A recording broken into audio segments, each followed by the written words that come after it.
புதுவையின் இன்றைய முக்கிய செய்திகள். அரசு சார்பு நிறுவன பெயர் பலகை உடைக்கப்பட்டதற்கு கண்டனம் தெரிவித்து ஊழியர்கள் ஆர்ப்பாட்டத்தில் ஈடுபட்டனர்.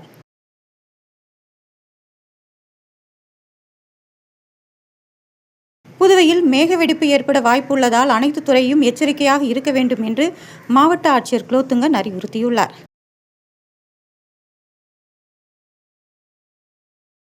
புதுவையில் 1 மணி நேரம் பெய்த மழையால் ஆங்காங்கே மழைநீர் தேங்கி நின்றது.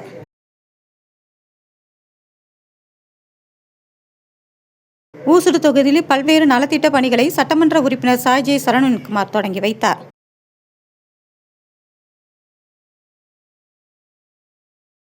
போதைப் பொருள் தடுப்பு கிரிக்கெட் போட்டியை சபாநாயகர் செல்வம் தொடங்கி வைத்தார்.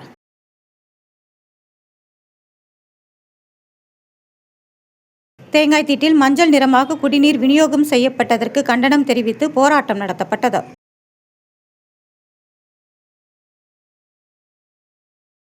மாணவர்கள் படிக்கும் போதே ஒழுக்கத்தில் உறுதியாக இருந்தால் உலகளவில் அதிகம் சாதிக்கலாம் என்று சட்டமன்ற உறுப்பினர் வைத்தியநாதன் தெரிவித்துள்ளார்.